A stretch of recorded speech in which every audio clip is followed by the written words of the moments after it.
छोटे हुक्म ने साबित करना होएगा कि वो थारे लायक है या ना।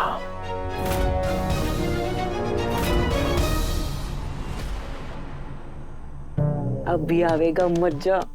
भाभी साहब, बीपी की गोलियां खा लीजिएगा।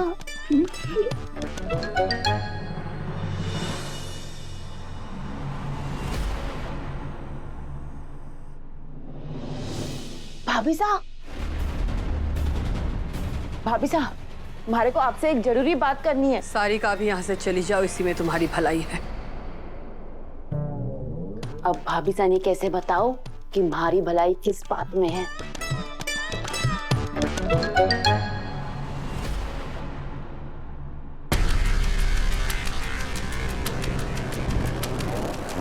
जब इनकी मां साने अपनी बड़ी बहू ने परखने की इजाजत है, तो फिर थारे बाबू साहब अपने दामाद ने क्यों ना परखे? आप होंगे चौहान खानदान के राजकुमार, लेकिन साबित कीजिए कि आप एक ड्राइवर के दामाद होने लायक हैं। आपको साबित करना होगा कि आप हमारी छोरी के धनी बनने के लायक हैं। यो जरूरी बात की ही बात कर रही थी भाभी साहब। अब नौकर मालिकों की परीक्षा लेंगे। राम राम राम राम भाभी साहब, अगर आज आप उस एहसान फरामोश ड्राइवर की जलीकटी बातें सुनते ना, तो पता नहीं आप के घर बैठती। आपके राम जैसे देव ने वो ड्राइवर अमीर माँ की बिगड़ी हुई औलाद कह रहा था। हमारे सब तो सुना ना गया, और फिर मैं आपके पास दौड़ी चली आई।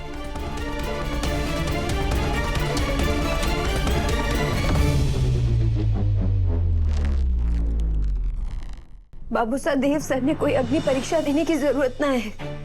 हमारी आत्मा इस बात की साक्षी है कि मैं देव सर की आत्मा में बसे हूँ। देव सर हमारे से बहुत प्रेम करे हैं बाबू साहब, और उनका ये प्रेम किसी परीक्षा का मोहताज ना है। अरे छोरी पति पत्नी के रिश्ते के दो छोर हुए हैं, और जब तक दोनों छोर मजबूत ना होंगे ना, रिश्ते की ये डोर टिक ना पावेगी। तू अकेले इस रिश्ते का बोझ ना उठा सके। अब यो भार थारे धनी ने भी ढोना होएगा। इन्हें भी अब यो रिश्ता ना पूरी ईमानदारी के साथ निभाना होएगा। आपसे वादा करता हूं काकू, मरते दम तक मैं ये रिश्ता निभाऊंगा। आपकी हर एक अपेक्षा पर खरा उतरूंगा। इसका फैसला आप नहीं, मैं करूंगा। और अगर आप इस बार असफल हुए ना, तो आप हमारी छोरी को पीछा हमेशा हमेशा के लिए छोड़ देंगे। हमारी छोरी ना हमारा मान है, अभिमान है, बोझ ना है। अभी भी इन बूढ़ी हड्डियों में इतनी ताकत है कि मैं अपनी छोरी ने पाल सकूं। मैं अपनी बेटी ने जिंदगी भर घर में बिठाकर खिलाऊंगा, लेकिन उसे किसी ऐसे लड़के के हाथों में ना सौंपूंगा जो कि इसके लायक ही ना हो। हनुमंत,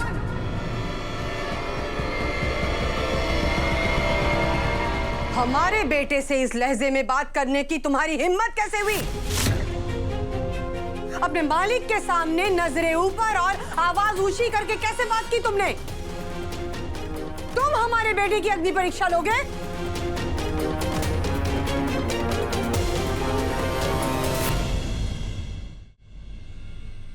क्षमा होगा, लेकिन मैं तो बस अपने दामाद की परीक्षा लेना चाहूं। कौन सा दामाद? जिस रिश्ते को हमने मान्यता ही नहीं दी, तुम उस रिश्ते के ख्वाब कैसे देखने लगे?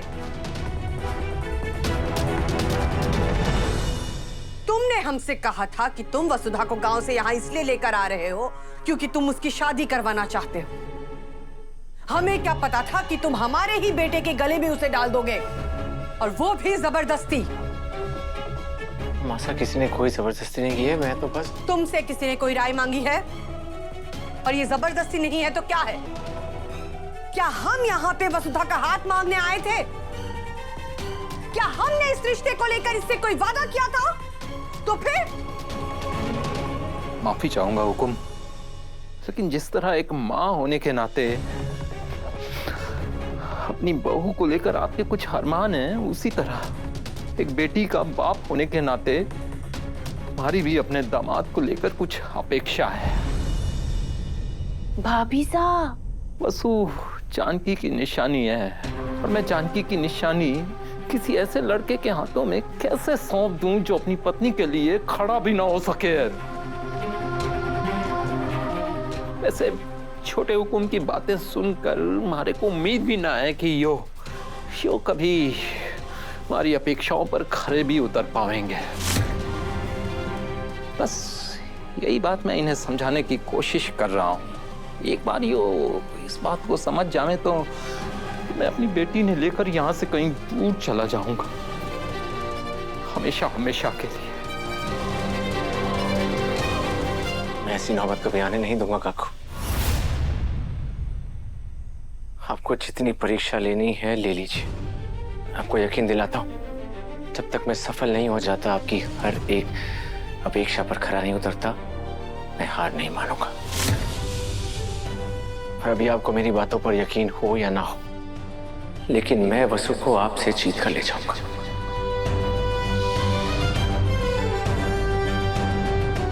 काकू, हमारा रिश्ता तो भगवान ने जोड़ा है, तो हमारे रिश्ते के बारे में आगे क्या होगा वही भगवान ने सोचा ही होगा। जब उन्होंने इस रिश्ते को स्वीकार कर लिया है तो आप सबको भी हमारे रिश्ते को स्वीकार करना ही होगा।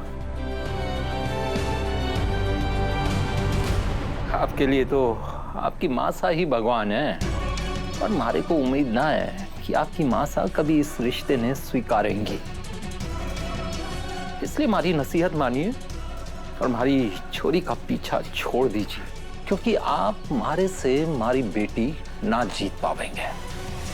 हनुमंत! माँ साहब, काकू एक लड़की के पिता है और एक लड़की के पिता होने के नाते उनका गुस्सा जायज है। और आप ही तो कहती है माँ साहब, दान देने वाला दान देने वाले से बड़ा होता है, और इन्होंने तो कन्यादान का पुण्य किया है, इसलिए इनकी हर एक शर्त मंजूर है। विनाश काले विपरीत बुद्धि।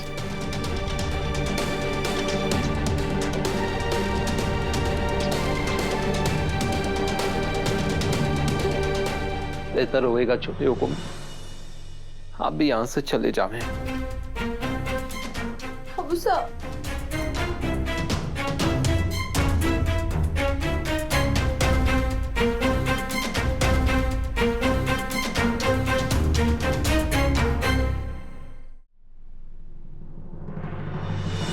अगर मैं कुछ बोलूंगी तो सबने मैं ही बुरी लगूंगी।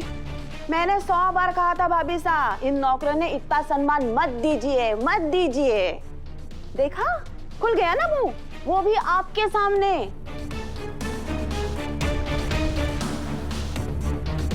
सोचिए भाभी साहब, जो ड्राइवर अब तक आपके सामने सर झुका के खड़ा रहता था, आज वो आप ही के सामने आप ही के बेटे ने चुनौती दे रहा था।